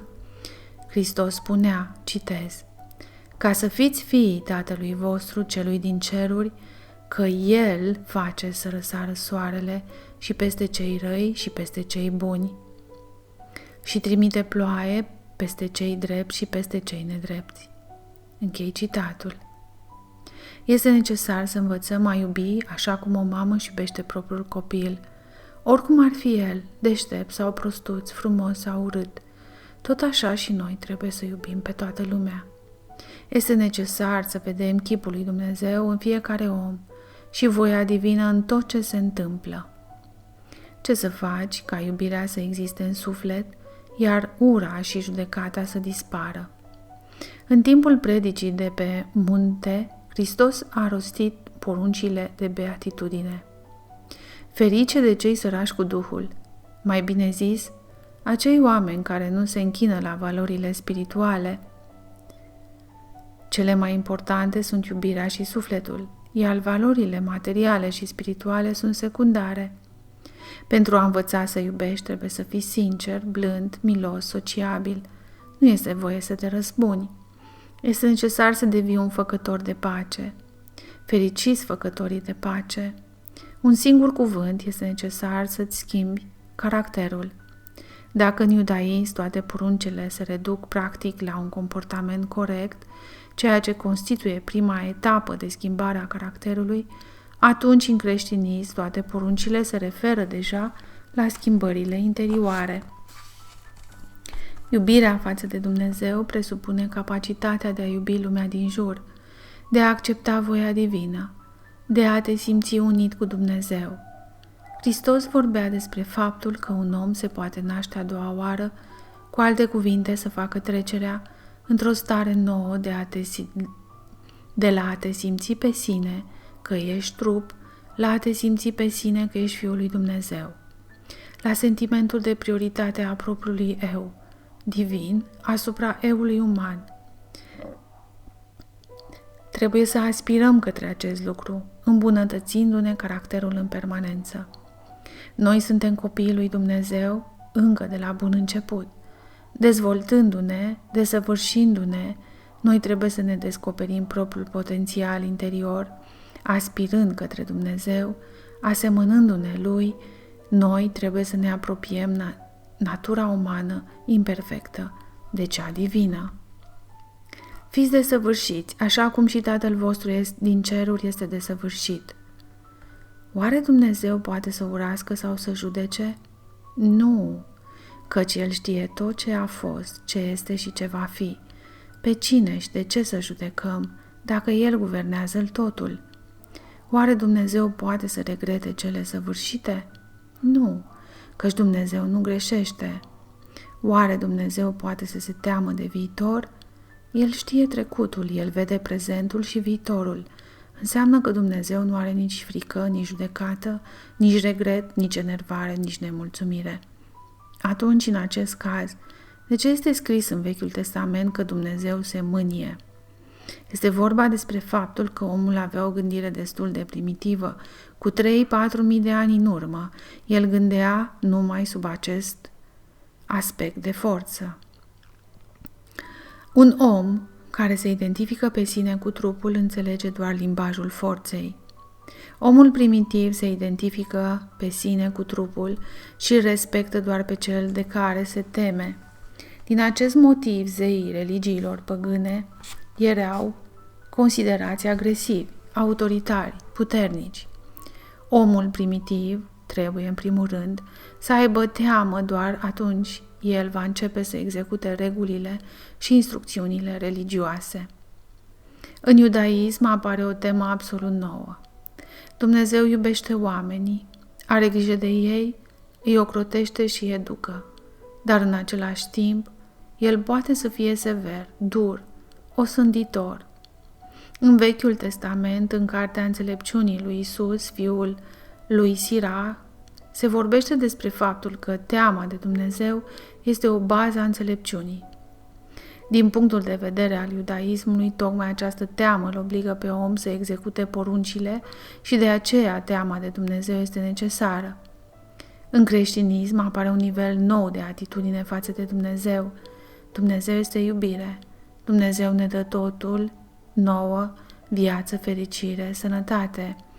Din această cauză, omul nu poate să aibă frică înaintea lui Dumnezeu. Noi înșine ne creăm probleme prin propriul atașament, prin propriul orgoliu, prin propria lipsă de perspicacitate. În ortodoxism și catolicism a apărut din nou teama fricii înaintea lui Dumnezeu. De fapt, a avut loc o întoarcere la iudaism, întrucât creștinismul s-a dovedit a fi de neînțeles. Cu ce este periculoasă frica? În prima etapă, frica este un instrument bun pentru dezvoltarea unui om, însă pe viitor, dimpotrivă. Aceasta împiedică și oprește dezvoltarea. Frica nu-i permite omului să se schimbe. Dacă frica este prezentă, energia interioară se oprește și dezvoltarea devine imposibilă. Un om poate să execute toate instrucțiunile la exterior, fără ca el să se schimbe la interior. Cel care se teme poate să devină mai deștept, însă el nu va deveni mai bun. În creștinism se explică faptul că frica trebuie să fie depășită. Aceasta indică existența închinării la viață. Dacă un iudeu se roagă pentru a-și consolida propria viață, pentru ca ploaia să vină la timp, pentru a culege recolte bune, pentru a-și îmbunătăți sănătatea, atunci un creștin se roagă pentru ca sufletul lui să se dezvolte, pentru ca iubirea să se amplifice în suflet. Acest lucru este cu mult mai important decât viața însăși și de dragul acestui lucru omul trebuie să fie pregătit să-și piardă viața, care nu este o valoare absolută pentru el. Aceasta este un nivel absolut nou de interacțiune cu cel de sus. Dacă în suflet există doar iubire, omului îi apar niște posibilități enorme pentru schimbarea caracterului, dar dacă la iubire se adaugă frica, atunci aceste posibilități se reduc. Iar dacă un om asociază credința în Dumnezeu cu frica, atunci în acest caz el poate avea un comportament corect, însă dezvoltarea sa interioară se oprește. A te asemăna lui Dumnezeu înseamnă învingerea trăsăturilor negative de caracter, nu extirparea și nimicirea lor, ci tocmai învingerea acestora. Ce este lăcomia? Este dorința de a-ți asigura propriul viitor. Asigurarea viitorului este o tendință umană normală, dar atunci când omul transformă viitorul în absolut și se închină acestuia, atunci apare lăcomia sau chiar lăcomia patologică. Ce este gelozia? Este frica de a pierde omul iubit. Cu cât noi ne temem mai mult să-l pierdem pe cel iubit, cu atât gelozia noastră este mai puternică. Cu atât mai tare gelozia chinuie un om, cu cât el se închină mai mult vieții și plăcerii sexuale. Pentru a învinge gelozia este necesar să-ți aranjezi prioritățile în mod corect. Iubirea pentru Dumnezeu este mai importantă decât iubirea față de un om. Atunci, nu va apărea dorința de a-l ucide pe omul iubit din cauza infidelității sau a te ucide pe sine atunci când omul iubit a murit. Ce este mânia? Este dorința de a conduce alți oameni, aspirația de a-ți demonstra supărarea și o încercare de educare a celor din jur. Dorința de a educa este un impuls absolut normal, sănătos, doar că trebuie să faci acest lucru în mod corect. Să nu ții supărarea în interior, ci să spui cu sinceritate că te-ai supărat dintr-o anumită cauză. Atunci educația va începe cu adevărat. Este necesar să educi nu prin mânie, ură și prin demonstrarea propriei dorințe de a-l distruge pe cel care te-a jignit, ci prin sinceritatea, bunătatea și disponibilitatea de a te schimba tu însuți. Tocmai despre acest lucru ne învață creștinismul. Metodele de comportament. Hristos spunea: nu vă împotriviți celui rău, iar cui te lovește peste obrazul drept, întoarce și pe celălalt. Mulți oameni înțeleg creștinismul ca fiind o atitudine pasivă, absolută în fața răului. Dacă ai fost lovit peste un obraz, dă-i-l pe celălalt. De fapt, acesta este un mit. Timp de 2000 de ani, creștinismul era înțeles doar într-un singur sens, ca pe o interdicție de a răspunde la rău cu rău. Mulți sfinți au încercat să îndeplinească această poruncă a lui Iisus Hristos, dar îi poți număra pe degete pe cei care au reușit să facă acest lucru timp de 2000 de ani. Noi ne-am obișnuit să gândim prin intermediul stereotipurilor. Noi înțelegem și asimilăm doar ceea ce ne este clar, iar restul lăsăm la o parte, pur și simplu. În realitate, Hristos propune minim 4 metode de comportament în ceea ce îi privește pe oameni. Primul model: nu dați cele sfinte câinilor, nici nu aruncați mărgăritarele voastre înaintea porcilor, ca nu cumva să le calce în picioare și, întorcându-se, să vă sfâșie pe voi. Acest lucru înseamnă că nu merită să-ți irosești vremea încercând să-l convingi pe cel care nu dorește să se schimbe. Al doilea model: dacă fratele tău a păcătuit împotriva ta, du-te și mustră-l între tine și el singur. Dacă te ascultă, ai câștigat pe fratele tău. Dar, dacă nu te ascultă, mai ia cu tine 1 sau 2 inși, pentru ca orice vorbă să fie sprijinită pe mărturia a 2 sau 3 martori. Dacă nu vrea să asculte de ei, spune-l bisericii. Și dacă nu vrea să asculte nici de biserică, să fie pentru tine ca un păgân și ca un vameș. Hristos vorbește despre faptul că tu poți să-l mustri de 3 ori pe fratele tău, care a păcătuit, mai întâi între 4 ochi, apoi în prezența câtorva oameni, apoi la o întrunire a celor credincioși. Dacă totuși el nu va dori să se schimbe, atunci să fie pentru tine ca un păgân și ca un vameș, adică trebuie să ai o atitudine foarte severă față de un asemenea om. Al 3-lea model. Dacă fratele tău păcătuiește împotriva ta, mustră-l. Și dacă îi pare rău, iartă-l.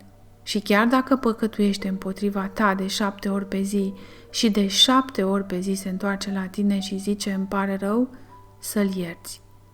Dacă fratele tău păcătuiește chiar de 7 ori pe zi, iar apoi se căiește și își cere iertare, cu alte cuvinte încearcă să se schimbe, trebuie să-l ierți.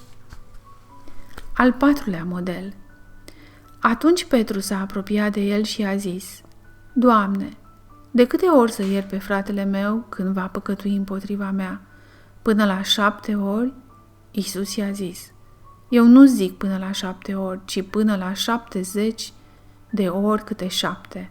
Cu alte cuvinte, dacă un om se identifică pe sine cu sufletul, dorește să se schimbe, dar nu îi reușește întotdeauna acest lucru, atunci tot de atâtea ori trebuie să-l ierți. În realitate, aici este vorba despre eliminarea completă a supărării, a judecării, a atitudinii aspre față de un păcătos. În principiu există și al 5-lea model de comportament. Acesta este modelul de comportament al unui om care poate fi numit Fiul lui Dumnezeu. Aceasta înseamnă că acceptarea absolută a voii divine, excluzând și cea mai mică agresivitate. Nu vă împotriviți celui rău, iar cui te lovește peste obrazul drept, întoarce-i și pe celălalt. Dacă un om se identifică pe sine cu trupul, atunci el este foarte ambițios, agresiv și este gata să-l ucidă pe altul pentru orice jignire. Aceasta este un om care se aude doar pe el însuși. Indiferent ce religie ar profesa un asemenea om, în esență, el va rămâne mereu un păgân care se pune pe sine pe primul loc. În timpul unui conflict, omul trup se comportă extrem de agitat și de agresiv. El nu-i aude pe oponenții săi și acceptă cu greu orice argumente. Față de un asemenea om care în mod categoric nu dorește să se schimbe, se cuvine să avem o atitudine dură și chiar nu merită să-ți pierzi timpul pe încercările de a-l convinge de ceva, întrucât el înțelege doar limbajul forței. Despre astfel de oameni se spune: nu aruncați mărgăritarele voastre înaintea porcilor. Omul spirit al conștientului este un om mai blând. Într-o anumită măsură, el este capabil să-l înțeleagă pe celălalt, dar și la el este prezent sentimentul propriei primordialități. Un astfel de om se străduie să nu-l distrugă pe cel cu care se află în conflict, ci să-l domine și să-l conducă. Cu un asemenea om poți să comunici, prevenindu-l o dată de 2 ori sau de 3 ori, dar dacă el continuă să intre în conflict într-un mod dur, nedorind să-și schimbe linia de comportament, atunci să fie pentru tine ca un păgân și ca un vameș. Omul suflet este omul care este gata să-l înțeleagă pe celălalt, să facă un compromis. El are dorința de a se schimba și perspectivele sale cu privire la schimbările interioare sunt destul de reale. Un asemenea om trebuie iertat. Chiar dacă el a păcătuit de 7 ori pe zi față de noi, trebuie să-l iertăm tot de 7 ori, adică să-i oferim oportunitatea de a se schimba. În ceea ce îl privește pe omul care se asociază pe sine, nu doar cu sufletul, ci cu sufletul adresat lui Dumnezeu. Un astfel de om se va schimba negreșit, conștientizându-și propria greșeală. Un asemenea om este capabil să schimbe caracterul în profunzime.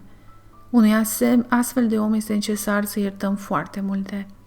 Creștinismul reprezintă un sistem de educație și de schimbare a sufletului uman. Noi trebuie să vedem cine se află în fața noastră și să vorbim cu acest om în mod corespunzător, pe limba lui, dar fără să-l umilim, fără să-l jignim și ajutându-l să treacă de la nivelul trupului la nivelul spiritului, de la nivelul spiritului la nivelul sufletului, iar de la nivelul sufletului la nivelul sufletului adresat lui Dumnezeu. Nu are rost să manifestăm agresivitate față de un om. Este necesar să-l ajutăm să se schimbe. Cu cât un om este mai credincios, cu atât el aspiră mai mult spre iubire și moralitate. Cu cât mai mult este mai pregătit să se schimbe, cu atât el merită mai multă indulgență și iertare. La interior, este necesar să iubim și să iertăm pentru mereu un om, pentru că noi toți suntem copiii lui Dumnezeu. Iar la exterior, dacă un om nu dorește să se schimbe, este voie să ne purtăm cu el destul de dur. Iertarea nu exclude pedeapsa. Iertarea este o lipsă de ură, judecată, de supărare, iar pedeapsa este un instructaj, cu alte cuvinte, educație. Rugăciunea corectă. Rugăciunea Tatăl nostru începe astfel: Tatăl nostru care ești în ceruri, sfințească-se numele Tău, vie împărăția Ta, facă-se voia Ta, precum în cer, așa și pe pământ. Aceste cuvinte ne ajută să avem pietate față de Dumnezeu, să simțim atotputernicia Celui de sus, să simțim că El este un Tată iubitor pentru noi toți și să acceptăm complet voia divină. Sensul rugăciunii Tatăl nostru nu este de a obține anumite bunuri de la Dumnezeu, prin rugăminți, ci în a recunoaște iubirea și atotputernicia sa și a accepta voia Lui, oricum ar arăta aceasta la exterior. Mai departe, în rugăciunea Tatăl nostru, se subliniază că Cel de sus ne oferă o viață pentru trup și o viață pentru spirit și o viață pentru suflet. Ce înseamnă cuvintele? Nu ne duce pe noi în ispită. Sufletul este ispitit atunci când acesta este gata să schimbe iubirea față de Dumnezeu pe iubirea față de această lume. Nu ne duce pe noi în ispită este o rugăminte pentru ca Dumnezeu să ne ajute să biruim ispitele, pentru ca Dumnezeu să ne ajute să ne îndepărtăm de El, să nu ne îndepărtăm de El atunci când bunurile pământești și fericirea pământească ajung pe primul loc, devenind pentru noi mai importante decât iubirea. Rugăciunea Tatăl nostru se încheie prin cuvintele: că a Ta este împărăția și puterea și slava în veci. Acest lucru ne amintește din nou de faptul că un om trebuie să aibă o acceptare absolută a voii divine.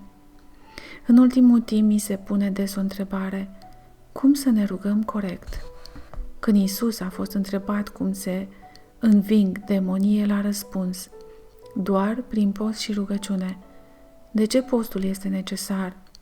Când noi ne adresăm lui Dumnezeu și dorim să simțim unitatea cu El, trebuie să înțelegem că euul nostru exterior, cel din argilă, nu se poate uni cu Dumnezeu. În caz contrar, orgoliul va crește și omul va înnebuni. Noi îl simțim pe Dumnezeu cu sufletul, nu cu trupul și nu cu conștientul. Pentru a simți unitatea cu Dumnezeu, noi trebuie să ne detașăm de propriul eu, din lut, cel uman. Trebuie să ne înfrânăm nevoile corpului și ale spiritului, atunci sufletul va începe să se dezvăluie și unitatea cu Creatorul va deveni posibilă. Postul este chiar metoda prin care să ne liniștim, să ne înfrânăm eul nostru exterior, să ne detașăm de el și să simțim eul nostru suprem, care provine de la Dumnezeu și prin care noi comunicăm cu El. Dacă un om se roagă fără o asceză prealabilă, atunci de fapt el ia numele Celui de sus în deșert. Dacă un om este împovărat cu treburi și cu griji, a mâncat, a băut bine și ulterior a decis să se roage, o asemenea rugăciune poate doar să intensifice atașamentul față de această lume. Sistemul priorităților trebuie să fie corect. Trebuie să ne rugăm pe un fond de asceză, de post, de detașare. O asemenea rugăciune vindecă sufletul. Însă dacă un om nu respectă aceste reguli, atunci acesta se roagă de fapt pentru bunurile propriului trup. satisfacerea propriilor nevoi animalice, propria sa bunătate și bunăstare, atunci aceasta este o rugăciune interesată. Lăcomia înseamnă o prioritate a trupului și a spiritului asupra sufletului și a iubirii. Totuși, dacă tot cerem ceva, atunci, în primul rând, să cerem să învățăm cum să iubim. Cum? Pentru că sufletul trebuie să fie bogat în bunătate, milă, generozitate, răbdare, curaj, ca să ne învingem propriile slăbiciuni, frica, mâhnirea, graba, nerăbdarea. Pe primul loc, pentru un om trebuie să se afle interesele sufletului, iar pe urmă interesele spiritului și ale trupului. Atunci rugăciunea lui va fi cea corectă. Omului care mi-a citit cărțile poate să îi se pară: iată, mă voi ruga, mă voi căi și treburile mi se vor aranja. Iată, mă voi ruga, mă voi căi, îmi va părea rău și boala va trece. El uită de suflet și începe să se roage doar pentru a rezolva propriile probleme mai repede. Acest lucru poate să ducă la consecințe serioase pe neobservate și acest lucru trebuie știut. Toate religiile vorbesc despre un singur lucru, despre sănătatea sufletului, iar sănătatea fizică și spirituală și bunăstarea sunt deja consecințele bunăstării sufletești. În cele din urmă, sensul cercetărilor mele se reduce la următoarele: supărarea, ura, judecata, mâhnirea, regretul deformează structurile noastre de câmp și duc la boli. Întrucât structurile de câmp au legătură cu ceea ce noi numim suflet, atunci supărarea, ura, răutatea și alte sentimente negative reprezintă deformarea sufletului. Când eliminăm supărările noastre și alte emoții negative prin căință, aducem armonie în suflet și ulterior trupul se vindecă.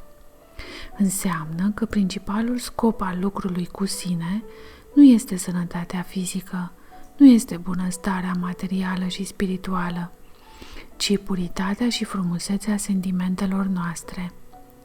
Când omul se închină la propriul trup, la propria bunăstare, când acesta se roagă doar pentru a deveni mai sănătos, acest lucru înseamnă renunțarea la Dumnezeu, îndepărtarea de El și intensificarea orgoliului.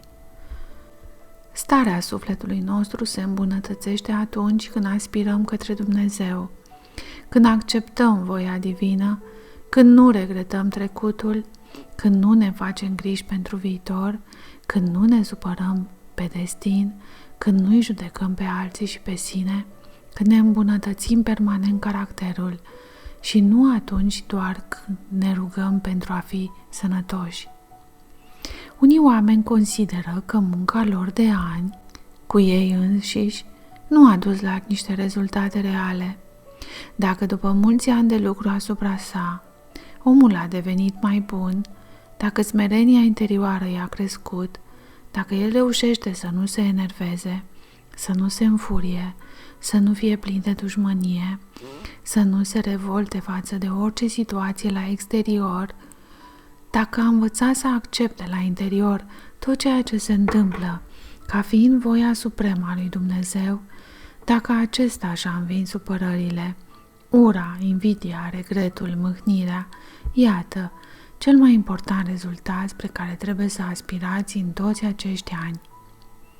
Dar dacă, după mulți ani de lucru cu sine însuși, omul a devenit sănătos din punct de vedere fizic și fericit, dar și-a învins aroganța, firea supărăcioasă sau dorința de a judeca, înseamnă că acești ani au trecut în zadar și lucrul cu sine a fost doar o amăgire de sine.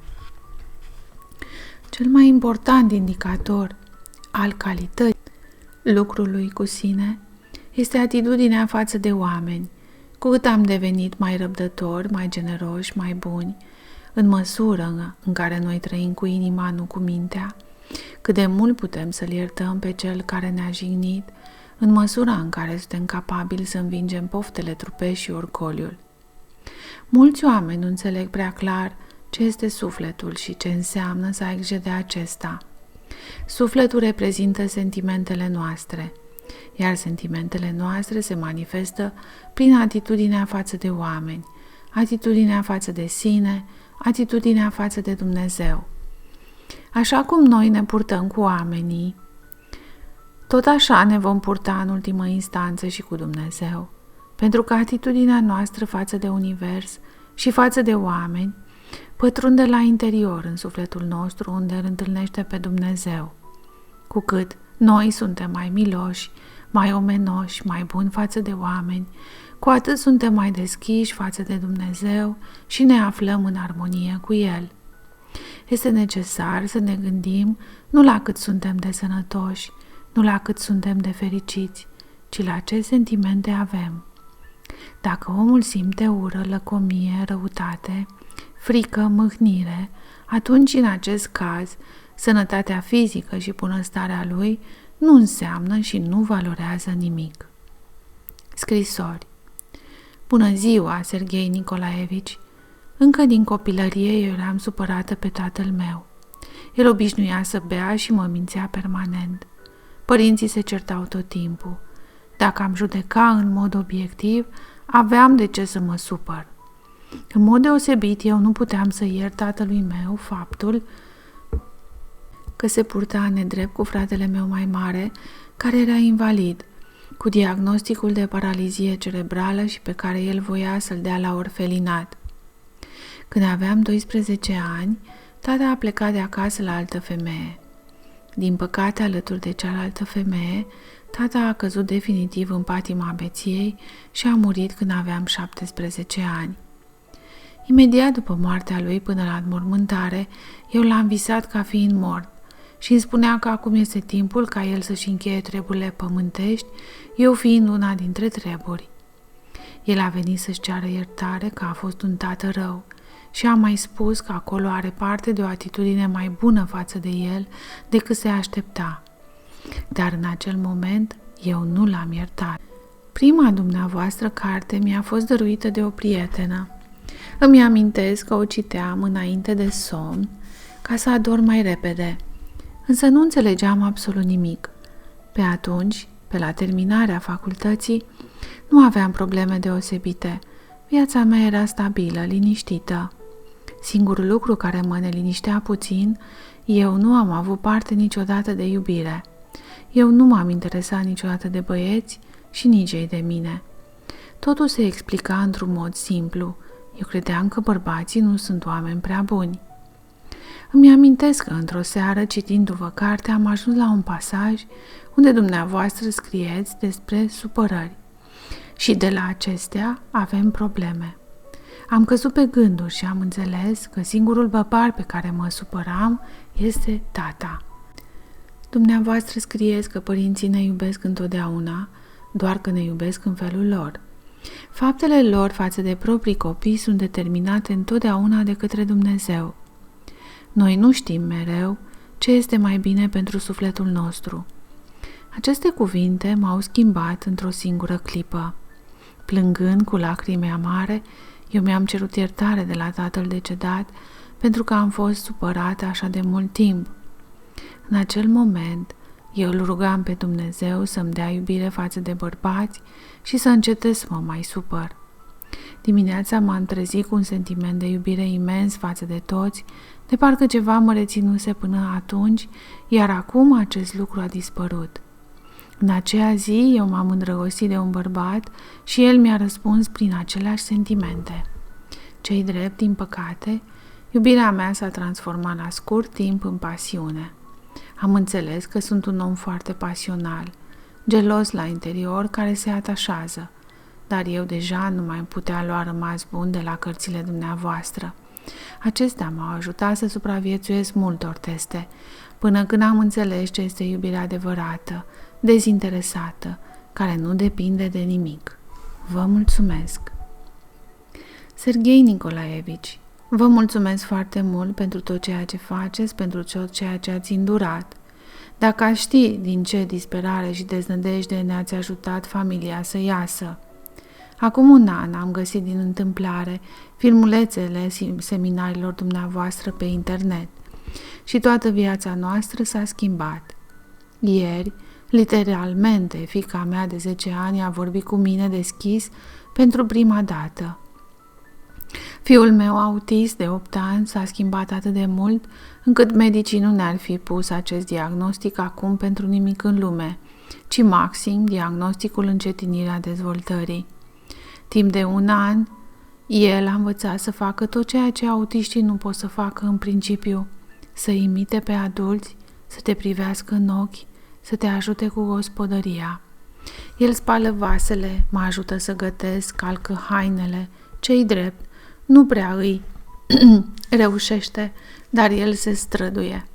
Soțul, care intenționa foarte serios să divorțeze, s-a întors la noi și face tot la ce nici măcar nu am visat timp de 10 ani de căsnicie. Vă mulțumesc pentru cărțile, seminariile și lecțiile dumneavoastră. Cărțile și DVD-urile dumneavoastră sunt un ghid permanent pentru mine deja de câțiva ani. Groaza și coșmarul meu de mai mulți ani, sentimentul meu de superioritate și judecată ca o tortură pe rug, sentimentul înverșunat de a judeca a început să cedeze reținerii pentru prima dată. Firește, nimic nu a dispărut nicăieri, așa pur și simplu, dar emoțiile de judecată și de nemulțumire au devenit mai slabe și am început să mă las prada acestora tot mai puțin. Înainte, puteam să-i judec și să-i disprețuiesc pe cei josnici, imorali, pe cei răi cu zilele și nopțile. Eu însumi îmi pierdeam vlaga și mă certam cu oamenii. Acum pot să gâfâi, să fierb, dar dau deja voie acestor sentimente să plece, simțindu-mă mai bine și având mai puține probleme. Atât informația neprețuită cât și munca dumneavoastră mi-au dăruit posibilitatea de a mă găsi pe mine însămi cea adevărată, deși firește, eu încă nu m-am găsit pe mine în totalitate. Dar îmi place foarte mult de mine, îmi place sufletul care renaște și care uneori suferă, care simte multe, care greșește, care se mândrește, dar cu care sunt în relații de prietenie. Nu de mult eu alergam cu focul și cu sabia în mâini și pedepseam răul, acum încerc să-mi duc și propriile sentimente și anturajul. Deja m-am obișnuit cu greutățile și câteodată mă tem puțin că va fi un calm absolut, însă, judecând după circumstanțe, aceasta nu se va întâmpla de grabă. După cum se spune, cu răbdare și cu tăcere se face agurida miere. Cu recunoștință, cititoarea dumneavoastră. Încheiere. Cum să lucrez cu sine în fiecare zi? În fiecare zi este necesar să ne aducem armonie în suflet, să ne îmbunătățim propriul caracter. În fiecare zi, noi trebuie să devenim ceva mai buni, puțin mai darnici, mai curajoși, mai independenți, să înțelegem tot mai bine oamenii din jurul nostru, să avem grijă de ei, să le facem complimente, să nu ne îngropăm propria energie în pământ, ci să o materializăm. Exact acesta este lucru zilnic cu sine. Omul trebuie să se roage în fiecare zi, să muncească, să transpire, să se înfometeze, să se jertfească măcar puțin, să aibă grijă de cineva, să se bucure. Dumnezeu nu are nici ură, nici supărări, nici regrete, nici frici, este doar iubire și bucurie. Înseamnă că noi trebuie să facem totul cu iubire și cu bucurie în suflet. Dacă înțelegem că viața este o oportunitate unică și o clipă scurtă, atunci noi începem să ne bucurăm de fiecare zi. Atunci trăim, simțind voia divină și transformăm lumea cu iubire, nu cu enervare și cu ură. Când noi vedem voia divină în toate lucrurile și înțelegem că fiecare om este divin, că noi toți suntem uniți în plan subtil, că la exterior putem fi în conflict, putem să fim duri sau blânzi, iar la interior noi avem dreptul doar la iubire și la o acceptare totală a tot ce se întâmplă. Atunci sufletul nostru începe să se vindece. Pentru început, trebuie să învățăm lucrurile elementare, să nu luptăm la interior cu voia divină, să acceptăm ce s-a întâmplat și ce se întâmplă, să înțelegem că noi putem să ne schimbăm și să ne îmbunătățim viitorul dacă ne schimbăm în prezent. Îndeplinind aceste reguli simple, se poate realmente să ne refacem și sănătatea și destinul, dar în primul rând sufletul. Tot ceea ce ne dă cel de sus este orientat spre binele nostru, spre dezvoltare și, în cele din urmă, spre salvarea sufletului nostru. În ultimă instanță, cu cât viziunea noastră asupra lumii este mai simplă, cu atât este mai bine pentru noi. Nu merită să fim pasionați prea mult de ezoterism, să ne convingem pe sine că universul este din calea afară de complicat, de neînțeles și să ne răsfățăm mintea și conștiința cu acest lucru. Universul este incredibil de complicat și simplu în același timp. Cea mai importantă lege a universului este iubirea. Dacă înțelegem că Dumnezeu este unic și guvernează totul, dacă noi știm cine suntem, de unde am venit și încotro mergem, atunci noi începem să respectăm această lege și devenim fericiți.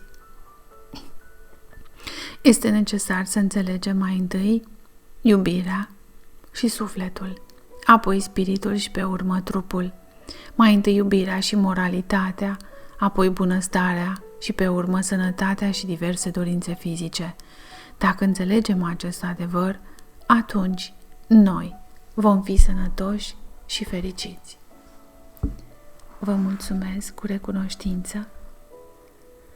Sper să ne fie de folos tuturor și vă îmbrățișez cu tot sufletul meu.